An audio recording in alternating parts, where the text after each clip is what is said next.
Hi everyone, this video is going to be about cutting up your makeup brushes. I know this might sound like a very destructive video, but I promise you that it has its purpose. So as you might have seen in makeup, the tools that you use are very important. They're going to define whether your eyeshadow or your foundation or your powder or whatever is going to look good or not good. But the tools that you have to use, like brushes, makeup sponges, things like that, they are often very expensive. And then when you would look at the drugstore options, they don't really have this huge range of different makeup brushes. It's kind of just a few that you have to use and hope that they work for you and hope that they kind of give you that great result. So the thing is that with makeup brushes, you need so many of them for all different purposes. You might not even know that you need one. They come in such a wide variety, at least the expensive ones. But in the drugstore, there is a limited amount of different shapes and different purposes that they have. So you kind of gotta work with it and just make the most of it. Or you could cut them up. So the trick here is to kind of get a few of these cheap ones that might look the exact same and customize them to your needs. For example, with a lot of angled brushes, they're often really thick or really long. Like you want to use them for, let's say, your brow or your eyeliner, whatever, but they're often really thick. Then it's definitely an option to cut some bristles off, like on the sides, to just make them less thick and make sure that you can really define the brow hairs or define your eyeliner. Then with a lot of brow brushes, I feel like they are pretty long. Especially when you start off doing your brows. You don't really know how to handle your brush, or you don't really know how to use it to create those hair-like strokes, and then there are a lot of angled brushes that are quite long.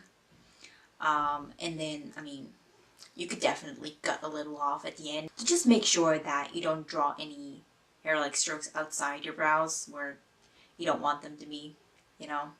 You can basically cut hairs from each and every side and just see what you end up with. Then with blending brushes, I feel like you need a lot of them. Just because you're going to want to blend a lot of colors together, and for each and every single color, you need a new blending brush. But I feel like some of them are just too dense or too big, just because like you don't want to cover your entire eyelid with the same shadow, you know. So I basically have 4 of the same blending brushes. The 3 blue ones are just a newer version of the purple one, so it's no big deal. But they used to look all the same. They used to have the same shape as the purple one, but I feel like the purple one is it's pretty big to fit into an eye socket, and just it's really dense. I don't know, it's really hard to blend when you first start out with a really dense brush. So one of them I kind of made a little bit more straight at the top, just because it's a lot easier to just powder your eyelid down and just use a flat brush. It doesn't really have any other purpose. I'm sorry for that. Then there's one that I made a little more dome shaped, and I cut a little off of the sides just to get rid of that huge density. And so I wanted it to be able to just fluff things out more, and so I made it a little bit more dome shaped. And this way it's a lot easier to just define this color that's kind of between your transition color, like on the outside of your eyes and the moving eyelid, just to get an intense color there but still be able to blend it out, if that makes sense.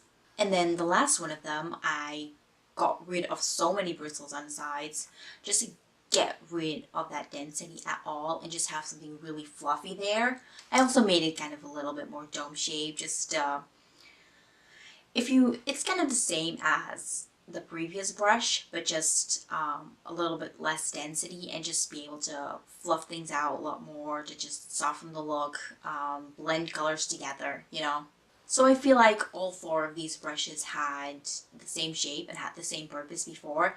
After I've customized them and kind of cut them up a little, I feel like they have a completely different purpose. And that's what I love about just buying some cheap brushes and just doing whatever you want with it. You know, it's not because it's been designed like that in the factory that you've got to follow it blindly. So basically the thing here is that if you feel like the brush is too dense, you can just cut around it and just get rid of a few bristles that are on the outside. And then if you want it to be more dome shaped, you just start cutting on the top and just work your way around the brush. So makeup is all about creativity, whether it's with the products that you use or the tools that you use. You can definitely be creative with things and just use them in a different way than for what they were designed initially. So I feel like that's it for this topic right now. I hope it was interesting, even though it might sound like something really weird in the beginning.